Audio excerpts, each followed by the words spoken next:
there's a 100% chance of a laugh thunderstorm. Four men with different viewpoints take a movie, show, or documentary and review it uncensored, unfiltered, uncompromised, with no holds barred. Join BS3, Wilkes, King Doc, and H-Rap B as they take on Hollywood their own way. BS3 Network proudly presents the Fourcast, where H-Rap B always predicts, if I owe you something, I ain't got it. And if you need it, get it from God. live every Monday at 8:30 p.m. Central. Check your local listings for your viewing and listening pleasure.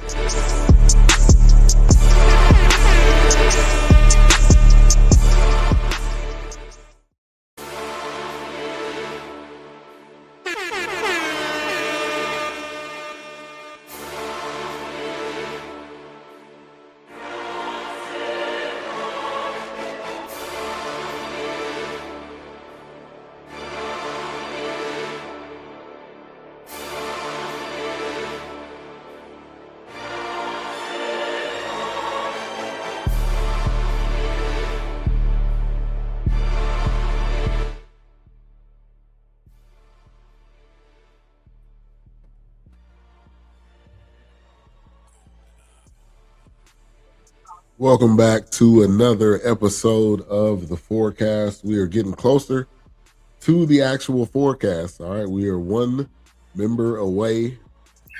Doc should be coming back soon. But welcome back to another episode of the Fourcast. Myself, Wilkes, and A-Trap in the building. You already seen the graphic, so you know what we got on tap for tonight. If you have not seen this, it's been out for a minute, so we can get into it. We can get in right into the nitty gritty of all of this. But Sean Combs, The Reckoning, executive produced by 50 Cent. So we definitely gonna get into this tonight, man. A lot to unpack. Excuse my voice, a little bit under the weather, but glad to be back on tonight. And thanks to the recommendation of A-Trap, I wasn't really gonna watch it. So appreciate it. I wasn't either, because I'm tired of hearing about Diddy. It's like, geez.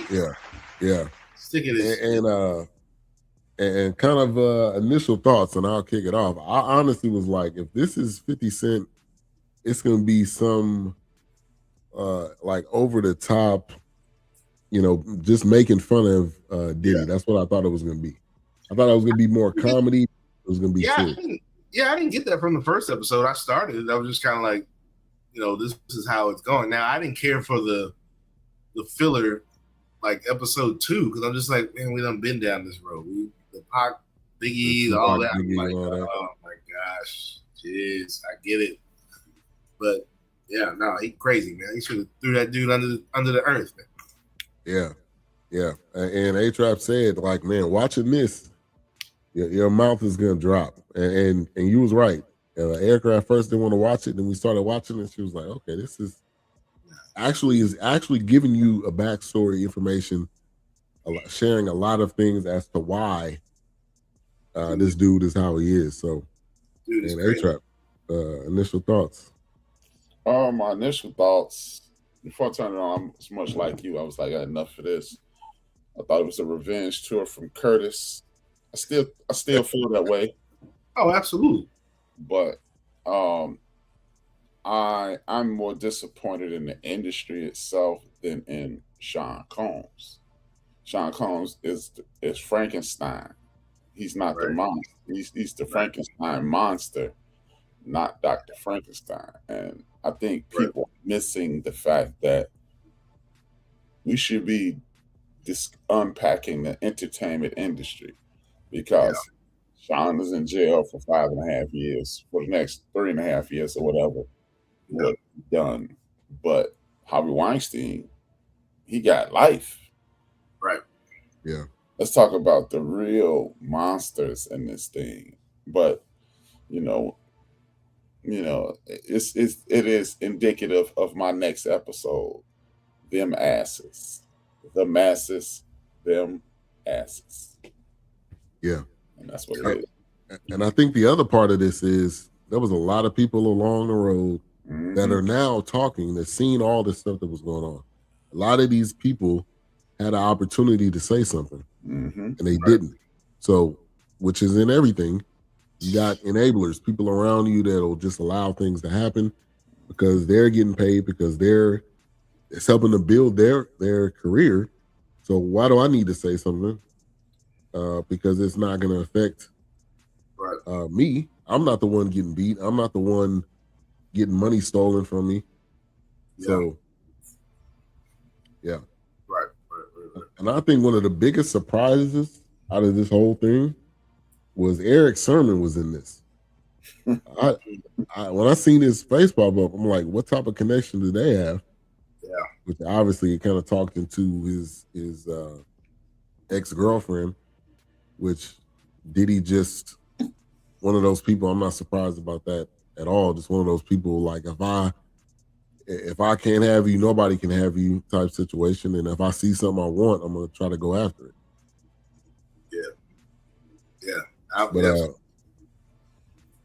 Yeah. But a 4-part series. I thought, all right, how you gonna drag this for 4 parts? But it really, I mean, it dived into a lot. Now, obviously, we know the Bad Boy and the upbringing and how Bad Boy got started, but then they also talked about the Uptown with Heavy D. I'll be sure. I didn't know Uptown Records was that major, like a major player on the scene. Give me your thoughts on that, A-Trap, and that kind of era. I mean, see, like this is my window. You know, this is me. Combs is only a year older than me, so I knew this. Uptown, Heavy D, Andre Harrell. You know, Andre was the next guy. Andre was the guy. He was supposed to be hip hop's. He was supposed to be Russell Simmons. He was supposed to be Master P. He was that. But that was before those guys ever came about. So, you know, he was part of a world famous hip hop group, Dr. Jekyll and Mr. Hyde. Most people don't know that. He started off as an artist. So, you know, I remember all these things happening. I remember seeing this in Word Up magazine. I remember seeing this in the Jet and the Ebony. You know, you saw this coming. And I remember they had this one video, Uptown, Uptown, and all the artists came in. It was a video. It was like Wu-Tang Clan before Wu-Tang Clan. Yeah. It was just dance. Heavy D came out, then some singers, and it was just like, what is this? But then you found out that's a record label, and it's about to take over, and that's old boy, you know, and you know, because people don't realize Heavy D was. People don't remember how pivotal Heavy D was in hip hop. Heavy D, MC Hammer made hip hop what it is today. Not saying that they were the best, but Hammer made it comfortable for other cultures to enjoy hip hop. Heavy D made it comfortable for your parents to love hip hop. Yeah. Yeah. Like, anybody can listen to it. Yeah. They was like, you know, like it's this famous line in the song Heavy D. It's in a song called Don't Curse. And Q-Tip even said, because he used to call himself Heavy Dilly D. And he was like, because the Dilly D is the favorite rapper of my mom. So Heavy D was the man. Heavy D was TV friendly. He had personality, he had charisma. He a big dude that could move. He dressed nice. So Heavy D made hip hop. It softened hip hop for people. So, yeah. And then kind of, you know, Diddy's impact on that with Mary J. Blige and Jodeci. So man, talk about that era, Wilkes. I know that was like, that was, I think, right when we started to kind of get into music. I'll say for me, but that was like that R&B mixed with hip hop. Oh yeah, you had that gangster. It was like gangster love hip hop kind of thing. It was like a hybrid. You know, it was like I'm still thugging, I'm still gangster, but you know, hey baby, you know, I gotta do what I gotta do out here in these streets. But when I come home, you know, I gotta lay it down. But then you had you had Mary J on the flip side. It was like she still kind of had that New Jack swing, but she also wanted to be love tender. But the dude wasn't with that. And hey, man, nah, I gotta do what I got. Again, it's like she wants you to come home, but nah, man, I gotta do what I gotta do out here, man. Big for the clubs because the clubs was going crazy at the end of the time. They were jumping off. They was going insane. I mean, you got New Jack Swing coming out. You going to the clubs? I mean, it was big. And Jodeci definitely was a tip of the spear for. I mean, that one album was alone had so many hits, and then what they came followed after that. And then, like I said, Mary J had her thing. So it was crazy. That era was huge. Again, takes me back to what you were getting from A Different World, what you were getting from in Living Single. That was the way they dressed. That 90s, that the baggy clothes, the shirt tied around the waist, the latest earrings or what the medallion. I mean, it was huge. It was big. I mean, all that was going crazy. That was a big deal. That's why I said that was like another Renaissance, a second coming of like the Harlem Renaissance or the Black movement. And I think New York definitely harnessed that, and they presented that. But then we had movies. We had, things that were coming out that were great. Wesley was still appreciated. Eddie was doing this thing. You had, then of course you got Boys in the Hood that's coming out. You got South Central coming out. Yeah. What's that? It was a movement. Society. Oh yeah. That's why I said it was a movement. It was huge. Yeah. You could just tell how things were changing, and it wasn't just the Digital Underground. And then Pac was blowing. And he said, like I said, Biggie, and it just kind of went from there. And it was, like I said, it exploded because Biggie started, and back to Heavy D. Heavy D, I think, appeared on A Different World, I think, or it was Martin or something like that. He did. Yeah. It was like these guys were so mega, and then of course the episode with Biggie popping up on Martin. Snoop Dogg was on there. I mean, things were blowing up at that time. It was a second coming for Black Renaissance, and I hate that I did not get to Harlem when I was in New York. I did not get to Harlem. I did not, and I was just like not even that. I was like blocks away from her.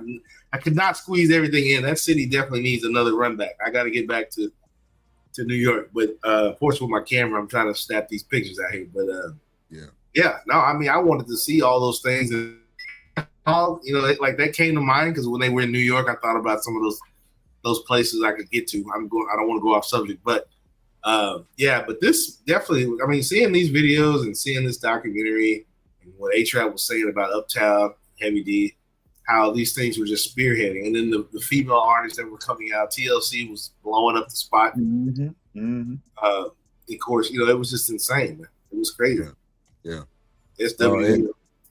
And so we know Andre Harrell that really gave Diddy his opportunity because he was, and I'm glad they really touched on, like, Diddy wasn't this hood dude. He wasn't this guy that was a thug. He was in college. He was at Howard. He was, wanting to go to school, but he wanted to get into music, and that's kind of him and Andre Harrell. Now they didn't necessarily touch too far into their relationship. I know it was like he was like a mentor to him, kind of father son type thing. But A-Trap, I don't know. Was there any details that they missed? No, kind of him. Man, I mean, that's the story. That's the story that's been told 1,000,005 times. That he became the student, became the teacher, and eventually hired Andre Harrell at Bad Boy. Oh, wow. So it was just, it really is not a lot to tell. Basically, Andre gave him his legs in music, and his legs grew into tentacles that could choke folks out. Yeah. I mean, it is absolute power corrupts absolutely. He's the personification of it. Yeah. And it just continues to make, look, man, I'm not trying to let anybody skate with this, and I'll say what I say about the whole documentary a little later. I'm not trying to let anybody skate, and I'm not trying to obfuscate when it comes to his responsibility for his actions. But I continue to go back to, like you said, this is a kid from 147th Street, 110th Street in Harlem, New York. He's from a neighborhood of hustlers, of history, of a lot of things. Where did he see this at? Me and Wilkes talked about this a month ago when we did 1972. Mm-hmm. Yeah. James Brown and Sly Stone and a lot of other those artists from 1972 were the crash test dummies for crack cocaine. If you took the metric system out of the school system in 1972, how is it that most people in the hood know a kilo is 1,000 grams? And you don't even measure things in grams. Right. Yeah. So if that's the case, how do you extrapolate that to Sean Combs and the music industry? What made Sean Combs so devious that he knew that if you planted this is a dude who's a college dropout, and he wasn't a science major. So some of the things that he was doing, somebody taught him and told him, and that's what we're overlooking. Yeah, we're looking at his deviant behavior and never ask. It's a bigger picture. Right. It's a bigger picture. Oh yeah, absolutely. Hey, talk amongst yourselves. I got to step away real quick. Okay. Yeah. No, I mean, like we mentioned before, it's like it's got to start somewhere. You saw it somewhere. And that's one thing about like when I see this, and like you said, you're not trying to make excuses for anything, but it's like you can't deny the talent that was there, and abuse of power, unfortunately. But those two things can exist. Mm-hmm. You can be talented, and you can think you're reaching out and putting people on, but you got demons. Mm-hmm. Mm-hmm. You got stuff you feeding that you're not trying to get. Unfortunately, if you are trying to get help for it, it ain't working, or you ain't trying hard enough, or you can't let that sensation go. Those things can exist. Mm-hmm. So, but yes, you must be punished and brought to justice for those things. But like you said, once again, we've talked about it before. What do you think Hitler learned how to put people in ovens? Stop, man. Stop. Because the last time I checked, you were building smokehouses to put slaves in when they didn't. Okay, all right. Well. No. Go there. That's what I'm saying. So, like, let's stop making him out to be such a tyrant when the United States formed on tyranny. Stop. Like, now you want to go to the rescue of a culture, of a people, of a religion. It's just like, stop. This is where he got it from. But now you want to stop him. But you created it. Yeah. So it blows my mind where all of a sudden, this is not who we are. This is who the hell we are. Yeah, it is. Yeah, it is. You don't want to face it. That's just exactly who we are. We're primal humans. And that's what we get when we're uncivil. So stop. Mm-hmm. And I think one of the biggest things we've learned in this and in most music moguls and most people that have power is that when you get away with it, you just up the ante. Like, okay, if I can get away with videotaping this girl and then playing it on a screen, I'll do it in a different way. I'll just keep upping it until you run out. I mean, the amount of times this dude has been involved in court, in situations, do other people like Shine. I mean, we all know Shine took the fall for the whole situation. He ended up going to jail for 10 years. And then you fast forward in this whole situation that, I mean, to be honest, he got off easy. This could have went a lot worse. Yeah. Especially for him. So, and I don't hear anybody writing anything. I don't hear them writing anything into their contracts or clauses that if you're an owner of a record label and we sense any kind of misconduct, then we gonna wipe you of everything. Right. We gonna take it from that don't ever happen. Right. Know what I'm saying? They're immune to anything happening to them. And then we seen the famous face in this. A-Trap, you know what I'm about to say. Clive Davis, who kind of gave him the opportunity for Bad Boy with Arista. So, like this, so many movies and films and documentaries we watch with the music industry, that it's all the same when it comes down to it. How can I, the owner, the CEO, whatever you want to call them, how can I make the most money and you work for me and I keep dangling that carrot? And I think probably the saddest story is Craig Mack. I mean, somebody, just the way everything went down, and you know how big, you know, he was with the remix and with everything that he kind of did for the beginning of Bad Boy. Yeah. But talk about Craig Mack and his situation, A-Trap. Well, see, people think the first time we saw Craig Mack is with Bad Boy. Craig Mack was out in the 80s. But see, people see, this is the beauty and the destruction of the human mind that we're watching before us on a regular basis. Yeah. They teach us everything is now. Yep. You know, again, this is in reference to my next episode, them asses, the masses. Them asses, the masses. When you follow the masses, you are going to inevitably be wrong. And they teach you everything started with Biggie.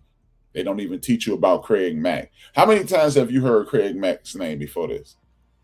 Craig Mack got nominated for a Grammy before we ever heard Biggie Smalls. You don't hear it a lot. They say everything started with Biggie.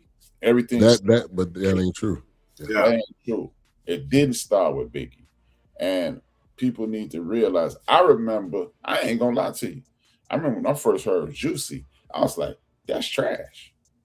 I'm not gonna lie to you. Because the first time I heard Big on his own, because he was on this song with Super Cat.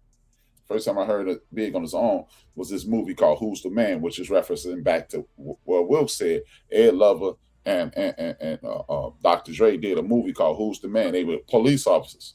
That soundtrack had a song called Party and BS. Yeah. Biggie murdered that song.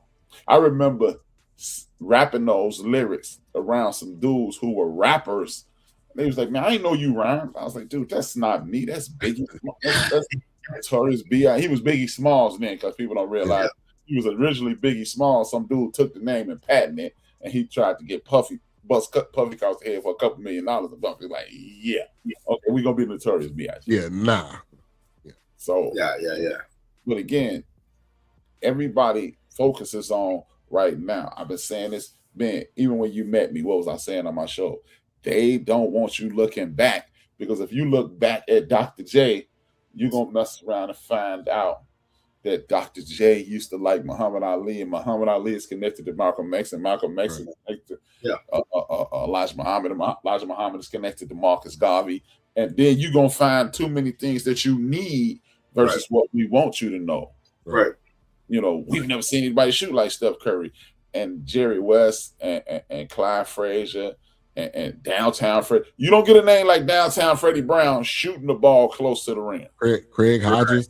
Hodges, Dale Ellis. Look, don't play with me. But if I can just make you think we've only seen this, and when you speak up and against anything that is what we're saying, you are identified as a hater. Like, you know, like, and they get the people to buy into it.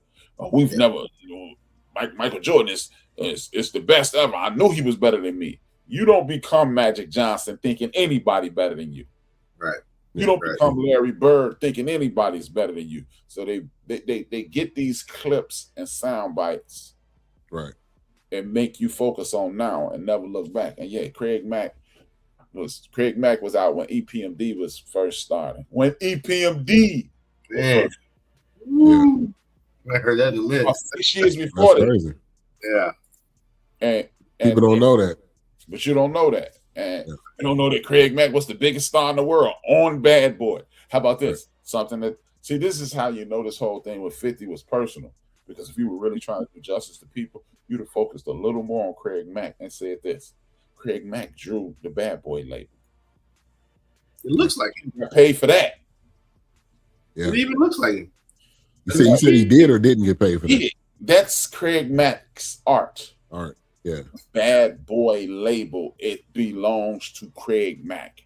Yeah. But nobody talks, you know, because this is how you know this is a smear campaign. This is a personal strike. This is some vendetta because you're not trying to expose Sean. You're trying to embarrass and humiliate Sean. And he should be embarrassed. And if he did all these things, he should be embarrassed. He should be humiliated. But it's just certain things in this documentary documentary series that let you know it's personal. And I'm gonna take one thing in particular: the Tupac situation. I'm from a gang-ridden city. I say, and I don't want to hear about all this. You're in Chicago. No. When this was going on, Chicago was. Y'all think what y'all saw, y'all see every night was insane. Like, remember, y'all heard about, man, there was 450, 500 people killed in Chicago last year, right? Yeah. During this time period, in 1994, there was 975 people murdered in Chicago. Wow. So don't tell me about no violence in Chicago now. Right. You know, but they don't want you to look any further than the last 5 years, because then you realize, well, maybe it ain't that bad. You know, maybe it's not that bad. Cook County houses 9 million people. 450, 500 of them were murdered. It's horrible, but it's not a big number. If you had $3 million and somebody charged you $450 to get into a party, would you go, are you crazy? You'd be like, $450. So this is like the Tupac. That's what I was going to the Tupac thing. They keep trying to blame this man's murder on Tupac. Man, God bless the brother's soul. But from where I'm from, a city that the movie Colors was originally supposed to be in, it's Colors here in Chicago. Hey, put it like this. This is how color-driven Chicago was. If you lived in a specific neighborhood, you could not wear a Chicago Bulls jacket. Wow. If you live in a specific neighborhood, you cannot wear an Orlando Magic jacket. Those are two rival gangs. You couldn't wear a home team jacket unless you wore the Black Bulls jacket. But you still might be in danger because it's still those two colors, black and red. So from where I'm from, there are a bunch of dudes at that period, in that time period, that would hurt you. And if you punch one of those dudes in the face, you probably weren't going to see the end of the weekend just like he did. Now, did Sean offer $1 million to somebody? Yep, probably so. I've heard too many people say it. Gene Deal and others people have said it. Other gang members have said it. But that night, he could have got a refund because it was gonna happen regardless. That was happening that night. He not only punched that guy. You like curb stopping somebody in the middle of the casino, like in the middle of the hotel. And this dude is a known shooter. Yeah. You know, I could put you on the phone with some dudes who are known shooters. And if you'd said, if that guy would have got me jumped and we'd have saw him later that night, game over. So yeah, he may have wanted it. He may have even checked on it. But that ain't why that brother got killed that night. That brother got killed that night. It was I think the fact that they even brought it up, it was gonna be tied to Diddy. Why else would you bring it up? Like, you had to. Now, Diddy in a room full of Crips, did he say, hey, I need this dude taken care of? And we all know Diddy is a talker. He over energetic. Like, if you say things in the wrong situations, it could lead to something. So I think it was just a lot of things happened on that day, on that weekend. Mm-hmm. And that was one of the things that was a consequence of what happened. So it was a lot. It was different factors. Yeah. But can you put it directly on him? No, but he had a part. They try, of course, but you can't put it directly on him. Yeah. Because if that fight don't happen, then you can say that. Right. Then you say, okay, if it was just out of the blue and there was nothing that went down, then, because it's still a little murky in the water. Like, we've been talking about this since 1996. We almost had, This is and everything that we ever watched, anything that he was even in that era, they're gonna talk about it. Oh yeah. It's still a hot button topic. Yeah, like they said, I remember being at work. I wish I was exaggerating 1%. And this dude knew I like East Coast rap versus West Coast rap. I'm an underground hip hop guy till I die. And this dude walked into my office the day that Biggie died and said, West Side, we got y'all back. I was like, a grown man, a dude older than me. Yeah. I was like 28. He died in 97. So I was 27. I was 26, about to be 27. This dude was 27, about to be 28. He said, West Side, we got y'all back. I was like, we? What do you mean we? To this day. I'm not in this. Right, exactly. Dude ain't been across the Mississippi. To this day. To this day. As far west as he's been, you know what he has? I would assume as far west as that cat has gone is St. Louis. Oh gosh. Wow. I mean, and that was the beginning of like hip hop for me. Like I like both of their music. I didn't have any like side or the other, but I remember that was driving back from like a weekend camp, and I remember hearing it on the radio with Tupac. Same thing with Biggie, and Biggie was more just the aftermath of what already happened. Now, I do. Let's talk about that. Him, he had some fear of even being over there, which obviously something just happened in that city. Logically, would you go back there knowing everything that was going on, and Diddy supposedly forcing him to go there? I don't know. That was a lot in that situation, Wilkes. Yeah, that's why it looks. Yeah, that's why that part looks shady. That's why 50 Cent put that in there to make it look like to try to re-cement.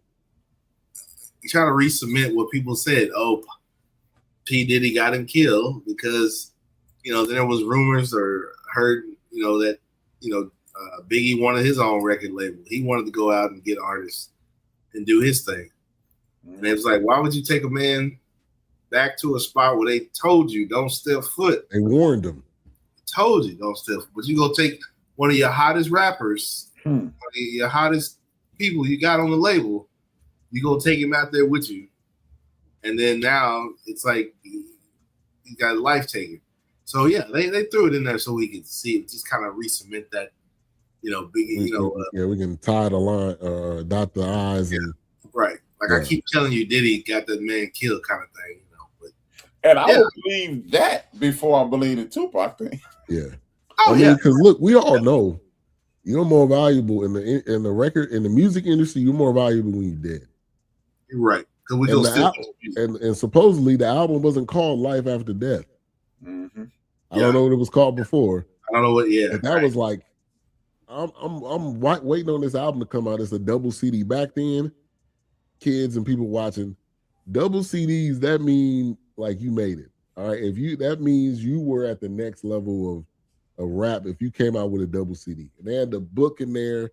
I mean, it's the nostalgia of that album is crazy. And Bone Thugs on there, R. Kelly, like any artist you can think of that was hot during that time, he had them on there. DMC from Run DMC. Right. But when you see that coming out and you like Life After Death, and you're like, damn, dude just died, and now the album's called Life After Death. This what you name? Yeah, this what you name it. Yeah. And now I'm like wondering what was it called before, and what amazing marketing. Like again, Diddy is amazing at marketing, at getting his package delivered in a way that people want to find it, want to buy it, want to be crazy about it. Kind of similar to a Jerry Jones. Jerry Jones can package the hell out of the Cowboys. It don't matter if they 1-15. They can have that Thanksgiving Thursday game, no matter what. No matter how bad they are. Yeah, and they got a Christmas game on Netflix. Let's go, baby. Crazy. Jerry said, I got to be a part of it, man. Hey, like I am the NFL, okay? So the Cowboys better be on the most prime time game. Roger Goodell just borrowing my ship, man. Right, exactly. But A-Trap, you know, what do you know what the album was called before that, and what was kind of your thoughts? That was education for me. Yeah, him dying, and then the album called Life After Death, which made it even bigger. Yeah, right. So just weird circumstances. Was the art weird coincidence? And was the art cover the same with the hearse and him standing with the hearse? I mean, right. But see, the thing is, it made sense to call it Life After Death because remember, Ready to Die was Ready to Die. Right. Now I'm living after I die. So this could be a Curtis Jackson creation. Yeah. Because, like Will said, the photos were taken. Yeah. But what we gonna call it? I mean, it meant something different because it was like Ready to Die, and it was like I'm ready to die, but now they made like look at the first video from Hypnotized. That's the first time you ever seen Small smile. Yeah, he was smiling in the video, halfway dance. His leg was broken, so he wasn't gonna be moving. Yeah, but he was smiling. So you know, we ain't see Small smile. He got Versace on. He wasn't wearing all the thugged out clothes. He was like, "Hey man, I'm here. I made it." So ready to, life after death. I was ready to die, and this is the life after death. So again, this is how you package something. This Curtis is equally talented in regards to packaging things. Yeah, man. I have underestimated, and I have not watched Power. I apologize to everybody if y'all like Power. I haven't watched it, but I have underestimated his ability to put together film, TV. I mean, he's got it. So, shout out to him and the work that, he was able to put in. And so the way this whole thing goes, all this footage was from a guy that was hired by Diddy. Supposedly, allegedly, Diddy didn't pay the guy. The guy ended up selling it to Netflix. And that was kind of the crux of this whole documentary, because he had people following him around during the trial and during the everything that was going on during that time. But I want to talk about this guy right here, the founder, who was one of the enablers of this whole, is Kurt Burrows. Give me your thoughts on him, Wilkes first. Oh man, this guy, man! All of a sudden, he's hurt, thrown to the side. I didn't know what to think of this guy, because it's like I honestly had never heard of him until this documentary. Really, me either. Never heard of this guy. You own 25%, and I've never heard of you. I never heard of you, man, ever. So apparently, Diddy was really trying to suppress you and pay you off or something, because I never even heard of this guy. I didn't know what to think. I'm just like, who is this dude? Yeah. I didn't even bother looking him up, but it's just like, yeah, me either. But, okay, Fitty, where you find this guy? Because I don't know. I don't know this dude, man. Like I said, shame on me. Maybe my media mogul chops ain't the best, but yeah, I don't even know what to really say too much about this guy. But since sound like to me, he's still trying to get a bone. That's all I'm saying. Yeah, I mean, and he made one of the worst decisions ever. I mean, you own 25%. The label's going crazy. Yeah, because he said he took his stock, so he took his stock. He said, "I'll give it back to you." Like, I would have ran out there. Like, you knew who this guy was. You've been around him more than anybody. You've seen more than anybody. And I think he was one of those that I'm loyal, and I believe that he's going to do the right thing. Right. Nah, bro. Nah, ain't happening. Nah. So, yeah, he probably did this whole thing. Like you said, he was homeless at one point. So, I mean, he did this as another get back. I think a lot of people in this did this documentary to say, this is what happened to me, and this is my retribution, because they're not going to get any money. Right. Like he's like Trump in that regard. You're not getting no money. Yeah, that's all you get. You're not getting no money. You're not getting no apology. Maybe it's a New York thing, because I remember that first Third Base album. He said when they dissed the Beastie Boys, he said, "All y'all got is Newports and a jogging suit." So Absolutely. Oh, maybe.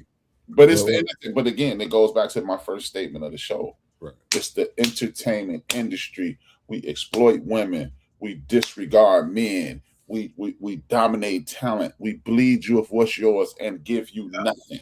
Dry. You know, Eddie Murphy is one of the few people in the history of this business to walk away primarily unscathed. You know, he had the thing where he allegedly picked up the tranny, the trans person, excuse me, LGBTQIE people. No disrespect, I'm an old man, so work with me. But when he picked up the LGBTQRIE person, and then that person came, it died out because Mr. Embarrass You in front of the world brought the trans person on the air, and the dude said, "No, man, he just gave me a ride. He never hit on me. He didn't even say anything to me. He told me where I was going. He dropped me off." Yeah. You know, they were trying to hit him. Yeah. He was like, I remember even Denzel Washington. Denzel Washington was accused of dating, trying to, on the low, dates annihilate them when they did that movie. Again, these are the people who got in, they get in. You only see Denzel Washington, you only see Eddie Murphy, and a few other people from Hollywood when they're promoting a product. When they're no longer promoting, they're not there. Right. We did the Eddie Murphy docuseries. Documentary. Yeah. You seen Eddie Murphy since it came out? Right. Yeah. Right. So when you are in the limelight, they're gonna try to take you down. Eddie Griffin said it. You're not gonna lead this industry. Malcolm Jamal Warner is one of the few that's been clean. Felicia Rashad, clean. Debbie Allen, clean. Yeah. But by and large, you're gonna get it. And yeah. So somebody that you know, somebody that you are in arm's reach of is gonna end up getting caught up into something. Mm-hmm. Oh yeah, absolutely. And shout out to Eddie for not being in any situations that have caused him to lose everything. Because there's plenty of guys that have lost everything. Mm-hmm. Oh yeah. Now having the Wesley Snipes is one of those that lost a lot. And then, you know, thank God to Eddie, he ended up getting back into the films lately. Eddie and Kevin Hart. Right. Yeah. Oh, right. That True Story, I think, is what that was called. Mm-hmm. Mm-hmm. Yeah. Yeah, man. This is an ugly business, and this is why I wish I hadn't watched Power, because Curtis Jackson is a disgrace to the race. Yeah, he's put a lot of black actors in play. He's had a lot of black actors and actresses and writers in front of the world, so hopefully they'll get opportunities.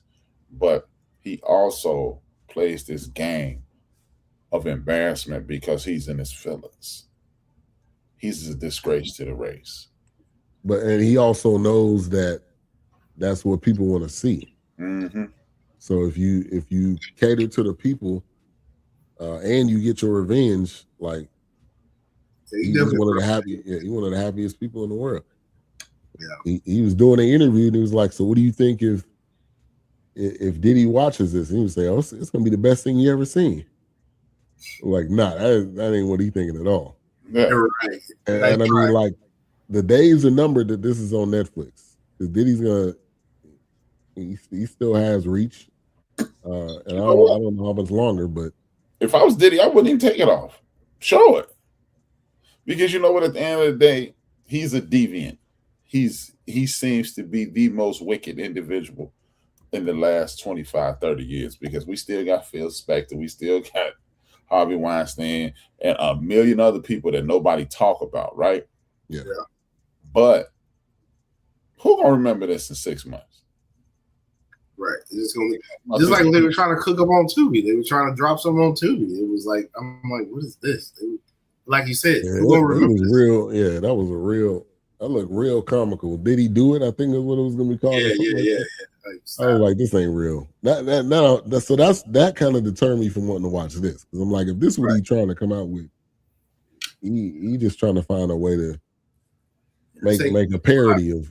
Yeah, after New Year's, it ain't gonna be before Christmas. It ain't gonna be that hot. Yeah. It's top 10 at this time, but something else will come out. Yeah, so this is entertaining, but if you really want to tell the truth on everybody. Who got baby? Who you got baby oil put on? Oh yeah, because ain't nobody hands clean. Right. Ain't nobody hands clean. Man. Right. And then let's do a little fact checking because this was brought up. Did Biggie pay for his own funeral? And that's been fact checked, and it's a no. So did he? Which was said in this that he paid for his own funeral, but the what's the guy that owns your assets when you die? What's the guy person called? Like the estates. The estate, yeah. The person that's over Biggie's estate was like, no, that didn't happen. Bad Boy paid for the funeral. Yeah. So I just wanted to get that out there because media is huge because you can easily post a video of that clip on TikTok, on any social media, and say it's fact. And not everything that was said in this, let's go ahead and say this, was not fact because it was a lot of opinion. It was a lot of what I seen. It was a lot of people telling their stories.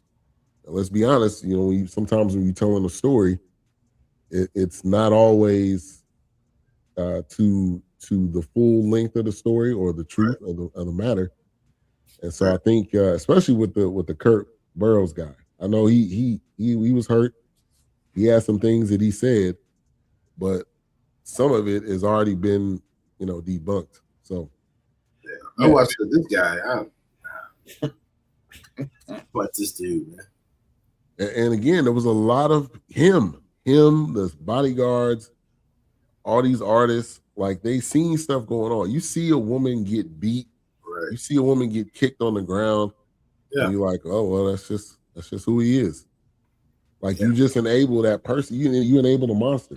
The monster just becomes a bigger monster. And you go on, you couldn't push him out. Hey man, stop. What I'm trying to figure out is this. I mean, I'm not the big bad wolf by no means. Yeah. But during this period, I was probably at my physical peak. You know what I'm saying? 94, 95, 96. They say you're at your physical peak, truly. Physicians say you're at your physical peak between 28 and 30. 32. Yeah. But I was bench pressing the most I ever pressed in my life during this period. So I was probably physically the strongest I've ever been in my life. And I'm not saying this to make myself seem tough at all, not even 1%.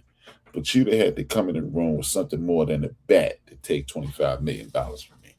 Right. A bat. Thank you. You gotta have a gun with that bat. Yeah. Like, you gave it. It wasn't like he forced me. It wasn't like you gave it because you trusted in him and you thought that there was some good in him. You thought that I know him way back, so I know, he would do the right thing. But we seen story after story, like the guy with Little Rob, I think was his name. The guy that said he was sore. Yeah, I was like, what do you mean sore, bro? What? And see, I wake up and he in the bed sometime. What? And he said he stayed there 2 Christmases, Thanksgiving. He misses, and it's all because he even said it. I wanted this opportunity because it would be on my resume and it would be something that he's a gatekeeper. And guess what? He never got paid. And how about this, y'all? I'm gonna speak for both of you, and I'm gonna speak for 99.9% of the heterosexual men in the world. If I wake up sore and I know who did it, I would have did my segment of this documentary from the jail. They would have been audio only. That's why I killed them. Right? Yeah. So that's why he's in the cemetery right now. And then had a revelation.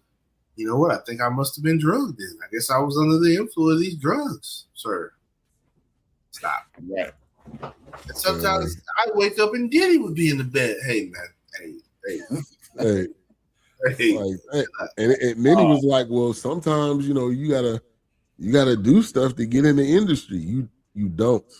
No, That's what they tell you. You have to do. You just stay poor. Yeah. I'm good. I'm Hey, stay poor and stay unlubed. How about that? Or you go independent. I mean, there's plenty of guys that went independent that didn't have to take the baby oil. Hey, I know this one thing. I didn't see Styles P. I didn't see Sheik Luch, and I didn't see Jadakiss on this video. Yeah. They got out. They didn't get no lube.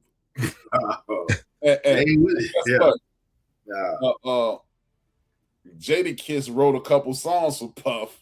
Yeah, he said he got his money. Well, I thought the Locks as a whole didn't get. They probably didn't get what they should have gotten. I don't know. Yeah, the group, I don't think they did, but the group didn't. I'm just saying. What's up, Denise? In the building, thank you for tuning in. But I think some artists were willing to say, "All right, I know I'm not going to get what I'm worth, but let me leave with whatever I have. I still got my pen, I still got my talent." Right. And they were bigger off of Bad Boy than they were on Bad Boy. Exactly. Yeah. And then when you think of after Biggie died, that was when the Puff Daddy and the Family album, which I ain't gonna lie, I played the hell out of that album. It was good. It was good. But a lot of people was like, the dude had no talent. We all knew that. He wasn't a rapper. He was an executive. And that legendary source, man, that if you don't want your executive producer to be dancing in the videos, come on over to Death Row. I mean, that's gotta be like the biggest Source Awards probably ever. And that was the same one with Andre 3000 came up there, right? When he was like, the South got something to say. South got something to say. That was a crazy Source Awards. I would have loved to have been in the building. I saw a video recently that allegedly Suge Knight was talking about Jermaine Dupri. He was talking about Jermaine Dupri and not Diddy? Not Diddy. Wow. Allegedly. Wow. And that would be even crazy because, I mean, like the events that occurred after that whole comment is crazy. But yeah, you're right. You know, So Def was big at that time too, which Jermaine Dupri don't get a lot of respect. Shout out to Jermaine Dupri. He don't get a lot of respect for the artists and that he's found. And one thing we can say, Diddy is for everything that he is, he does have an eye for talent. There's a lot of artists that we've all listened to. We may still have the records, listening to it on Apple Music, YouTube, or whatever. Yeah. You know, he has an eye for talent. Yeah, he knows who to steal from. Yeah, exactly. Right. Yeah, and everybody got the same story at the end. Yeah. Besides Lil Kim. I haven't heard Lil Kim say any stories about he never gave me my money, and I don't know if she just let it go and just moved on, but Mace has been vocal. Yeah, I'm sure you got a few people that's just like on the Cosby thing. I'm sure you had a few people that are like, nah, no comment. Not gonna be and he said he was talking about Diddy because JD wasn't doing half of what Diddy was doing. In the videos, I give you that. But he was in the Brat videos. And he was in the. He was there, like man, Diddy. I mean, Diddy was like dancing across the screen. Like he would be on this end and we'd be dancing on that end. I don't know if JD was in the videos, but I don't know if he was dancing like that. He was there, but he was there. Neither Denise, but it's just I saw the video. That's all. And who knows? Who knows? And there's a lot of, even with the Keefe D thing and the audio and what was played, and then that ends up like fast forward into now. Is he in jail right now? Right? Is he? Yeah. You get out February 31st. February 31st. Never. Yeah. So let's get into this. The whole part about Cassie. With some of this stuff, I'm like, if any of this stuff is true, bro, this is nasty. Yeah. Ain't no other way to put it. It's just like I get it. Some people got that type of kink, I guess, but nah, not my woman. And I'm gonna watch my woman get basically plowed by some dude. But okay, I don't get that, man. I don't get it. See. We're looking at it. And maybe that was more. Okay, let me say this real quick. Maybe that was he seen that more of his property, and not his woman. Exactly, man. Okay. Exactly. This is not my woman. She's my woman because I own her. Right. Okay. What's the difference in that and porn? Just a reenactment. Not your wife. No. But that ain't his wife. Yeah, just a reenactment. You're right about that. Because he probably would not do that with Kim Porter. She wouldn't have it. From what they were saying, she was more like, I'm your wife. If you want to go over there and do all that stuff, you can go over there with your plans. Right. But again, like everything we've seen in this industry, again, back to what A-Trap said, when they're young, she was 19. When they're young and impressionable, and is Diddy of all people, she's seen or heard stories of everything he's done and people that he's given opportunities to. It just seems like she was willing to really do whatever. Yeah. Like whatever it took. Yeah. And that album, did that album ever come out on Bad Boy? No. I mean, it came out, but it was probably years and years and years after. I never even knew. I never knew who she was. I just knew she was a little young girl next to him. Yeah. He was a toy, man. She might as well. He was disrespecting her to the point she may as well have been on a leash. Yeah. True. And who knows? He might have the way he is. He might have went that far. Yeah, man. And the March 9th parties, I mean, like that's how you honor your so-called best friend. Yeah. You're somebody that you were cool with. Wilkes. And talk about that whole situation, man. Yeah, the March 9th thing, like this, you freak offs on March 9th? This is what you're doing, man? This is how you honoring somebody. This is how we doing it now. You up for 14 days and you got flavored Coke. Like, right. Ecstasy. What's going on, man? What you doing, man? I was like, hey, if you up for 14 days, man, it ain't ecstasy, man. Right. That's not even a binger. I don't know what you call that. Like, you know what you're doing, but yeah, that's so weird, bro. It's just like he was on like some Charlie Sheen type level. Hey, but let's forget, man. I forgot the name of the rap group, Motley Crue. These dudes said they was mainline and Hennessy. Yeah. So this is this wicked industry, man. Yeah, man. It's just the latest character. Yes. Yeah. Like it's somebody else to fit the mold. Right. Somebody else to fit the tire. And he wanted to be the rock star. He wanted to be whatever you want to call the biggest star. That's who he wanted to be. I mean, everybody that was who's of who was there. I mean, they even flashed through the pictures and even the stuff you've seen outside of this documentary. I'm like, damn, we partying with them? Like, they going to the party. Your president used to be. I've seen an all-white party in the Hamptons, and your president was there. Oh, I can believe it. DiCaprio. I can believe it. Yeah. Who's who in stardom during that time? Man, March 9th. This is how you commemorate it. Yeah. And see, this reminds me of, what this documentary and its selective persecution does?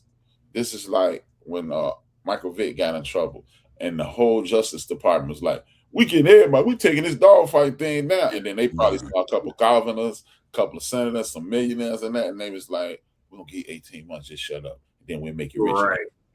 Exactly. Yeah, they went after one person. They ain't even, I highly doubt they even tried. And it wasn't even his, by the way, people. Right. But you got to go after the name. You got to go after the biggest name. Got to make somebody an example. Yeah. And then the funny thing is, I'm telling you, the Michael Vick situation, not comparing it, is just like the OJ situation. I watched that thing from top to bottom. People don't remember it was Michael Vick's cousin who was followed by the DEA. And they had already stopped fighting. He snitched up. Hey, man, I'll give you my big cousin. Wow. And he's the man. That's what people forget. And just like this Diddy thing, You mentioned it at the top of the docuseries. I mean, at the top of our episode. It's one dude who keeps reoccurring with the destruction of people in the music business. His name is CD. I ain't gonna say his name. Yeah. No, his name rhymes with Ive Bavis. Because I ain't got enough money for this country. Yeah. You know what I'm saying? And nobody talks about it. How is it that George Clinton and my man Sly Stone just getting their money? I remember watching Unsung. Yep. Yeah. They showed George Clinton contract, and bruh, my beard is fuzzier than the cover up and white out on that concert. Yeah. Yeah. Yeah. I mean, on that contract. Yeah. Nah, man. Again, man, I'm not excusing Brother Combs. And I'm gonna call him Brother Combs because I believe he is a deviant, but he was a person who was exposed. He was a vaginal dude. If you insert the other word, he king of the vaginals, exposed to power. Yeah. You put a vaginal guy in power, and this is what happens. Yeah. But he had to see it happen. He a dude from 110th Street in Harlem. He was a dancer. Yeah. He know to do all this. What do you get flavored cocaine? What do you get baby oil? Yeah. Infused baby oil. He ain't just think that up. Right. Oh yeah, absolutely. You got the connection. You know where it's coming from. Yeah, exactly. It didn't just fall in your lap. Yeah. And if you allow somebody again with power, with money, you just become, somebody said this in a song, you just become more of the person just that you are. Right. And so you just keep up the ante until something happens. Yep. And if that video did not get released of him kicking Cassie in the hallway, we wouldn't even be having this conversation right now. I highly doubt that would have gotten to this. But that was the icing on the cake. That was we all heard stories, but we have not physically seen it on tape. And that was it's over. At that point, I knew he was going to jail for some time. I knew it wasn't going to be no life, nothing like that. And for those who say, man, he's ruined because of this. For one, at the top of this series, it says his mother has everything in her name. Right. Well, we can put it in his mother's name, right? Right. And he only gonna be in there for 50 months, if that. Because he already didn't serve 12 of the 50. Right.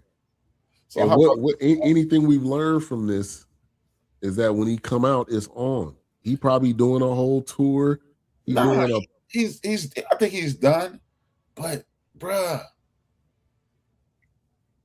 he didn't pay any of those. He didn't pay Cassie. The companies he were tied to did. Right. Yeah. So he's just the guy. Yeah.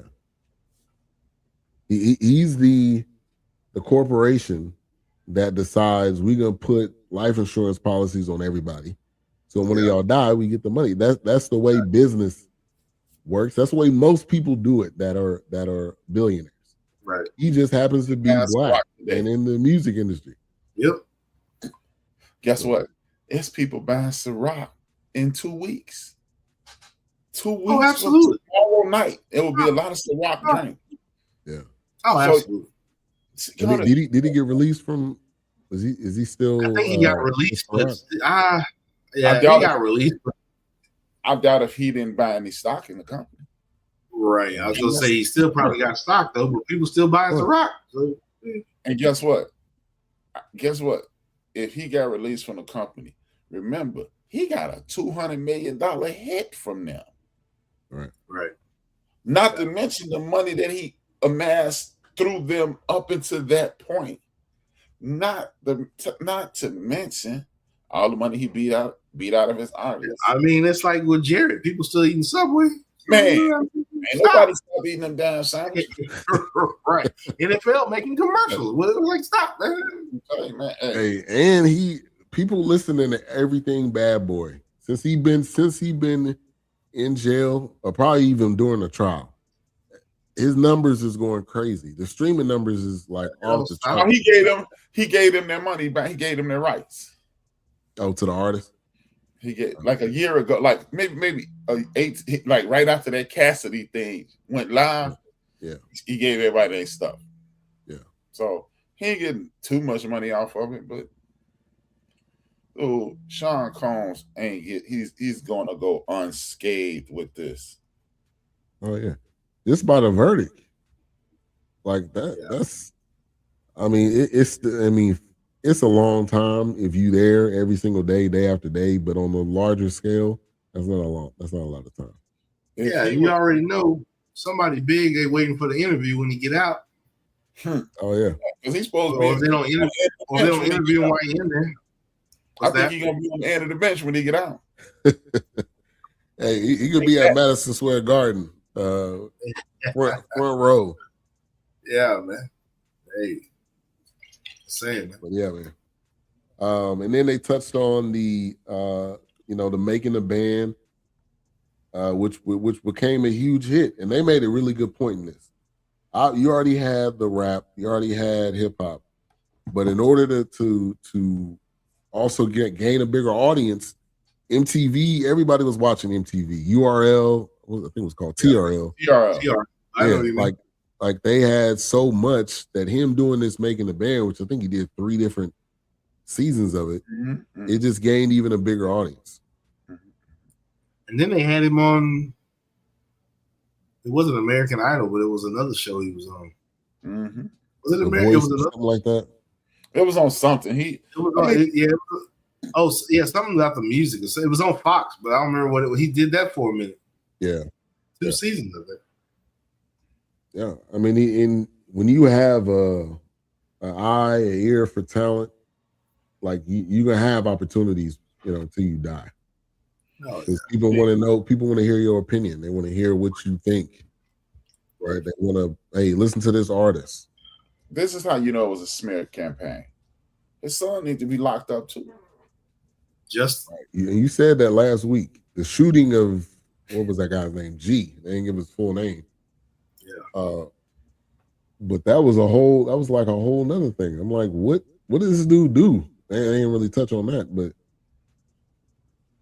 exactly. He wanted to have that persona, which he did. Like, fear me. Do what I say, or you got the chances of dying. Oh yeah.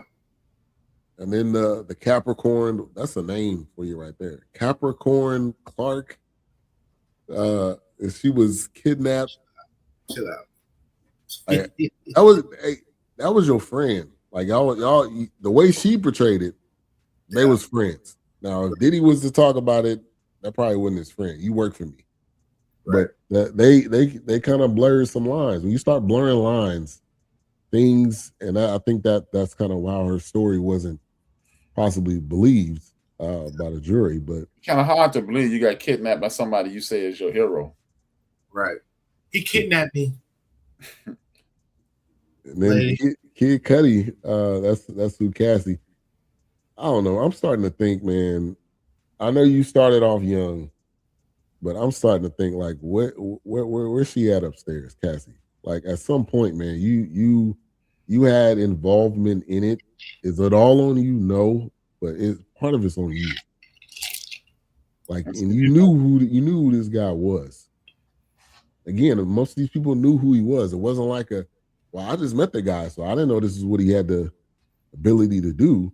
So people just continue to let this dude get away with a pass, right. And then when things like come to a head, they're like, "Oh, I didn't know it was gonna get that bad." Yeah, right. Yeah. Oh, yeah. Like you didn't think the monster was gonna be the monster, right? I mean, I can only speak from my personal experience. Never had anybody put any infused baby oil on me. I didn't wake up sore anywhere. But sore, and Diddy was next to me. But I can remember hanging with a older crowd, and I had to put hands on one of the older guys. I was a relatively strong younger guy because I played football. So this older guy couldn't really be as fit. He he basically jacked me up because he had experience fighting. He just couldn't manhandle me. He beat me up. I ain't hang around those cats anymore. It was like, so you gonna, y'all watched him as he tried me, and we were supposed to be buddies. He was bullying me, and I was like, I ain't for the bully. You got to beat me up. But he knew he was in a fight, and I stopped hanging with those guys. Freshman year in high school, somehow I ended up in a senior gym class. I don't know how, and it was these dudes. They were seniors, and this one dude, he was a junior in that class, and he tried to bully me. And they stood up. They was like, "What's up, man?" They leave him alone. Yeah. And me and old boy was friendly initially, and I never said he tried to apologize. Back then I had a mean streak in me, deep as the Grand Canyon and wide as the Great Wall of China. I mean, long as the Great Wall of China, so it wasn't gonna happen. Yeah. So I'm just going on my experience. When you violate me or attempt to, I'm not rocking with you anymore. And I'm really talking about little boy D. Yeah. Yeah. And really, oh man, all of our parents had that conversation. Right. Like, look, if the bully comes to you and you just allow it to happen, it's going to keep happening. You're going to have to stand up to the bully. And I think, I'm going to say this, in today's culture, I want to get your opinion. People stand up to the bully, but it's like 20 years later, which doesn't mean it didn't happen, but it does. Like everybody in almost everybody's mind, it's like, why didn't you say this maybe just 10 years earlier? Because it starts to murky the waters when it comes to the story. When you start getting paychecks. Yep. Right. Somebody getting paid more or getting more money or start getting reverence. What's up, man? Anthony. Hey, how's it going? But yeah, there's been plenty of people in this that they knew what was going on. They knew they just decided not to. That's what I was saying when I was watching. I'm like, and just like with the Cosby thing or anything, R. Kelly, whoever, before R. Kelly, something in the 70s, whatever. But it's just like, it could be the Bill Clinton thing, whatever it is, Epstein, whoever. The fact is, if you got dirty dealings, and there's small pockets that have been revealed, it's like now you waiting 20, 30, 40, 50, 60 years later. I'm like, I don't know. I guess I never understand that side, but I'm just like, but you're not saying anything. You're not doing anything. Now all of a sudden, you're traumatized. I got PTSD. You're making me relive. I haven't read this since it happened. If I got raped, I don't know that I got raped. What are you saying, lady? Audrey. Yeah. There's only one lady in this whole thing that I give credibility to because she went to the authorities immediately. Yeah. Lady who said she threw up when she saw him in Times Square. Yeah. She really, and you could tell how that hurt her immediately because she was like talked about her family and everything. And I think that people probably were afraid because they think what could have happened, what he would have done, and those are possibilities. But I think there's also people on the label that knew stuff was going on and could have vouched for these people. Absolutely. And honestly, I think a lot of people just don't want to be.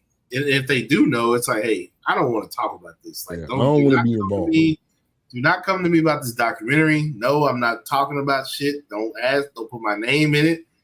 Don't even put in there, we reached out to so-and-so, but they declined. Right, Hey. Right. And there was a few people like, A-Trap, you said it, the Locks, Lil Kim, Faith. I don't none of those early Bad Boy Total. Faith Evans. I knew Mace wasn't gonna do it. Mace already kind of spoke his piece, but man. But and then also like Eric Sermon been doing some interviews and stuff lately, and he said he heard Biggie, and he was like, "Nah, I don't really like this."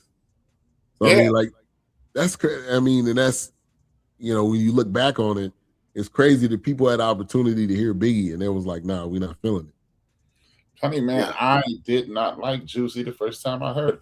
I was like, oh my man, it's too dope for. See, because he was becoming commercial and right, we thought he was gonna go that way. We were like, really? Yeah. right. Really, man, dude. It's like when I heard Juicy, imagine listening to NWA and then Ice Cube make that. You Right. like, Right. Yeah. what? Yeah, Ice Cube make I Need Love. You're like, what? Right. What? You? Like, what? I mean, dude, his first song was I was a terrorist in the public school era. Bathroom passing, cutting classes, squeezing asses. Smoking blunts was a daily routine since 13. A chubby nigga on the scene. I used to have a tray deuce and a deuce in my bubble goose. Now I keep a Mac in my knapsack. And then he goes to Juicy. It was like, but it was the Tupac MO. Right. Like Tupac, that first single was gonna be a party single. It was gonna be one of those that everybody want to hear. Then that next one was gonna be a little harder, and then the whole album was gonna be filled with songs. Yeah. But Diddy took that MO of Tupac to really kind of help that first album. Right. So as much as he didn't like him or he was jealous or whatever, like he knew what worked. Yeah. And he took that and ran with it. They know Tupac fans will be living this and loving this. So they had to homeboy had to throw this in there. Oh, of course. Overall cast is king until you disrespect the gatekeepers in music in Hollywood. Pretty, you know what? I will align myself with what Knox just said. I mean, excuse me, Anthony just said.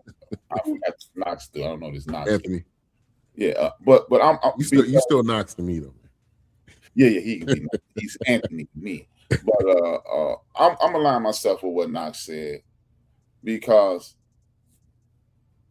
to affirm what Knox said, he was getting away with all this. All right. We didn't know about remember the Cassidy thing is in 16. Right. That video? Yes, that is from 2016 or 2017, something like that. That video been on the wraps for 8 years later. Yeah, but it's amazing how that came out right after he sued the people who distribute Ciroc for an additional $300 million. Right. Then his name becomes mud. You know how much money he slid that hotel not to show that? Hey, man. How much they paid that hotel to get that video? Like they had the double it. Yeah, all of it. Yeah. The minute I seen that, I was like, it's over, man. Like it ain't no like, oh, it's too fuzzy to know if it's him. It was him in a towel. Yeah. In a towel, this dude running down the hallway in a towel. Hey man, if nothing else, he should get a sponsorship by the people that make them towels that wrap around you. Because I can't walk from the bathroom to my bed. That's what I'm saying. My mind falling off. Ran through the hallway and kicked through the hallway, stomping her, My and relationship then dragging her. I'm like, yeah, man. Like they say on the internet, my relationship not like that towel. I don't want it. If it's not as tight as that towel, if we ain't tight like that, I don't want it. Man, hey, that was wild. All right, y'all. So let's get to some final thoughts. Mike, rating. Sean Combs, The Reckoning. A-Trap, come to you first. Sean Combs, The Reckoning. It should be a door opening to exposing the pedophilia, the exploitation of women, the destruction of humanity that is in the world of entertainment. But in my opinion, it was distorted by this clear revenge mission by Curtis 50 Cent Jackson. Because don't tell me about an individual, tell me about the situation. Because that's what I'm saying. Yeah. Go ahead, Wilkes. Go ahead. Oh no, that's what I was saying. I mean, this was supposed to have been about how many days before he got arrested, blah, blah, blah. But you squeeze it in how he ran his business and the Pac and Biggie and the West Coast. And man, we done been through all that, man. We already know. It's just like we get it. It's definitely one of, it's like, yeah, you want to be serious, but you're still being petty too, man. It's a revenge tour. King petty. Yeah, you trying to find anybody that's willing to speak up, speak against. Now they out his reach. I don't worry. He gone for a minute. And it was just like, dude, are you going to tell me about the events leading up to it? Because all this right here is not nothing new. It was nothing new. That's why I didn't like the second episode. I'm just like, talking about this Big and Pac thing again. We talking about this West Coast. We talking about Pac, going down there to meet him and shoot him and beat him up. Come on. The whole Quad City. I mean, like, man, we done heard that story. I heard it 1,000 times. Like, stop, man. You ain't doing nothing new, man. You ain't did nothing different. I used to believe Sean Combs and a group of dudes rented cars to drive to Vegas. Come on, man. Stop, man. Like, what? Why are we paying drivers from Harlem, different people to drive? Stop. From New York. And here's the thing. I made that drive from Rhode Island to Phoenix. It's crazy. It's crazy. So it's like 2 days, probably. It took us longer because we kicked. It might be a little longer, but yeah, it's insane. Hey, what's your rating? Oh, me or A-Trap? A-Trap. 3.5. 3.5. Okay. Oh, okay. Yeah, well, A-Trap did better than me. I gave it a 3, man. Yeah. Okay. Yeah. I mean, I felt like it gave some details kind of his upbringing, and then when it got to the Cassie episode, I was just disgusted. I mean, like, to each his own. That's what you want to do. That's fine. But for it to be on here, man. But for I don't know, if I was him and I was watching this, I would be disgusted with myself. This was some of the, the things that were said. But I think as people that are this famous and people that have this much power, I don't think things like for us, we see this was about us, we would be embarrassed. We would probably be meddling over it. People at this status, I don't think they get affected like that. So I don't know. Who knows? Who knows what Diddy's response will be when he gets released, and maybe do a sit down with 50. I mean, that'll get probably do it on a Club Shay Shay. Yeah, do it on A-Trap. Yeah, into the bench. We don't need 50. do it on Club A-Trap. Yeah, but I'm gonna go with a 3.5. I felt like it was entertaining. If it was put together well. He got people from the woodworks that I didn't even know existed. So, right. Shout out to him on that respect. But yeah, I'll give it a 3.5. Let's think about this. He'll be home in 3 years. Who gonna be thinking? If that, yeah, right. Because I figured they're gonna do. I honestly, I don't know if he's gonna do all of it. I mean, he could be house arrest. No, yeah, I don't think so. I mean, he could be, teaching classes. He could get off on good behavior. I don't think he could serve all of it. I mean, but think about it. He's already 14 months in. Yeah, true. So now that's what, 35, 36? Yeah, that's 3 years. Yeah. That's gonna go by like that. Yeah. Like I said, before we know it. Next thing you know, you're gonna be doing interviews. Somebody gonna get it. Oprah gonna be there. Gayle King, somebody. And I'm only throwing them softball questions, unlike Gayle King. Remember that, Diddy? Yeah. Yeah. Hey, Gayle King had R. Kelly sweating. He was like punching the air. He was like Omar Gooding and Boys in the Hood. Hey, little fun fact. That is pure Chicago, and this motherfucker bullshit. That's what everybody in Chicago is. Yeah. Boy, calm down, boy. Man. Yeah, boy, that is collective. Get your pussy ass out of here in Chicago. Right. So y'all wasn't rocking with R. Kelly? No. I'm talking about that interview with Gayle King. The way he was acting. Y'all can fly up here tonight, and I can take you anywhere in Chicago to do doing that same shit. Yeah, man. This boy, your man, is he with you? Get him out of here. Right. Whose man's is this? Yeah. She was like, Robert, you can sit down now. Right. That man They was trying to bury me. clown ass dude in Chicago. We was like, Robert, you can sit I down told now. y'all, man. I told y'all the story. When I saw it, I couldn't even believe it. I was just like, what's he doing, man? Yeah. Hey, yeah, I told y'all the story the first time I heard R. Kelly, right? I don't think so. It used to be. Oh, I don't think so. He was with the public announcement. You got that vibe. Remember that song? Yeah. I literally was walking across this street called North Avenue by my crib, going to my man Big P crib.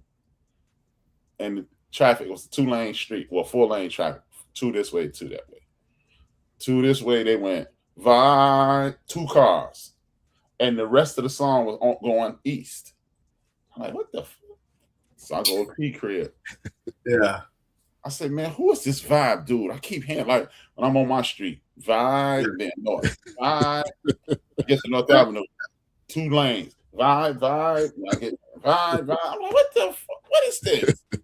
I get to my man P crib because that was his vibe. No pun intended. No pun intended. Right. I said, man, what's with this vibe dude? And they go, oh, man, that's the dude who used to perform on the train. He used to be on the L. Perform. And I used to walk past R. Kelly every day. Wow. I was like, oh, that's dope. The very next dude that walked in the crib, his name's Ernest Walker.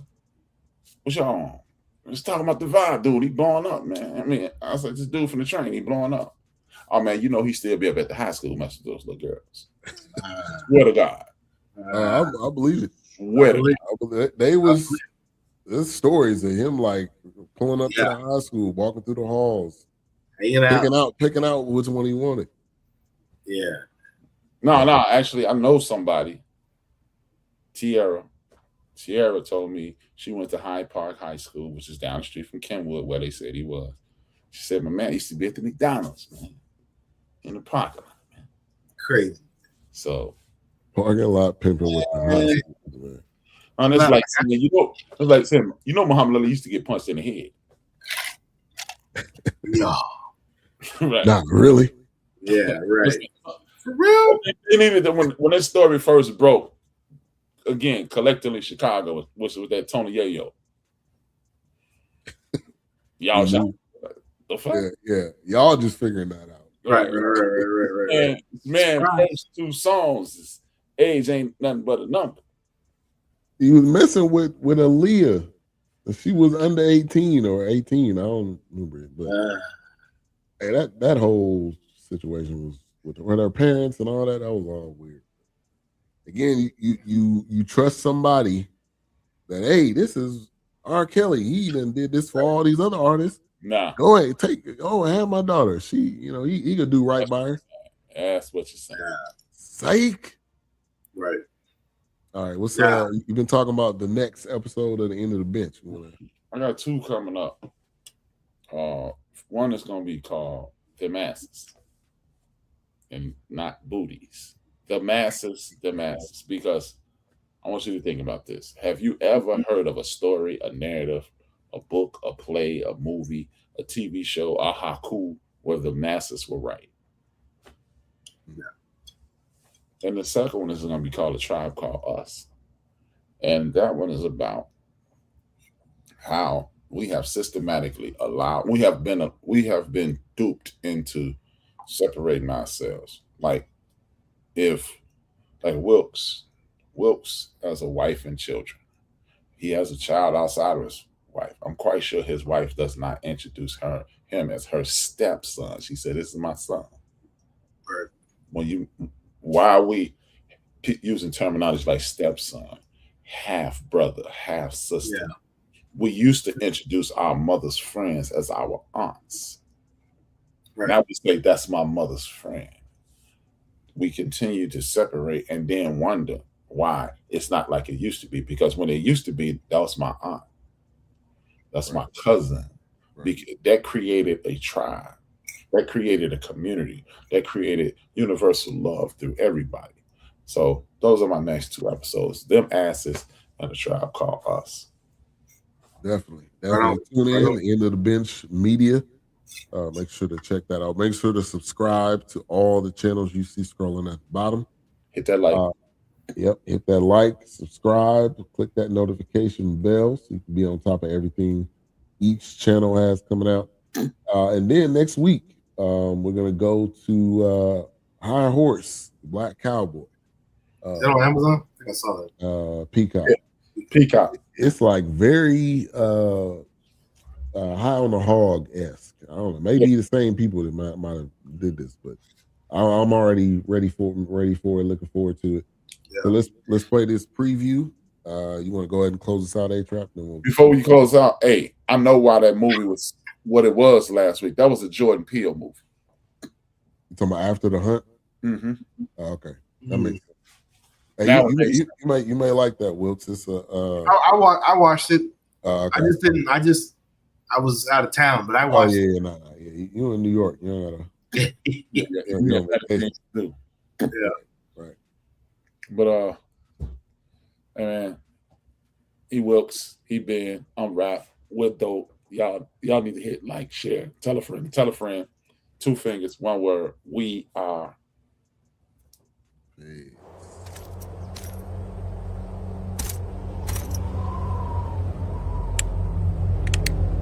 If there were no black cowboys, then America would not exist. Ride on, King Jesus. What, you want proof? No man can deny me. The black cowboy was intentionally removed from the story so that we can create the myth of the American white cowboy. As soon as cowboy became a cool thing was exactly when they took that from us. You know, white people really got some nerve. When you say cowboy, I don't think a Lone Ranger. The actual real Lone Ranger was a black man. Land is everything. Land is freedom. Land is power. It was just stolen. That's a heist. What you don't want to be known, you erase it. All this right here, y'all gonna have to rewrite that. Country music is black music. Has it been stolen? Has it been heisted? Is there anything black people have made that hasn't been heisted? You rewrote the history. We are just going back and straightening the story out. To reclaim what was stolen from us, we have to tell everyone.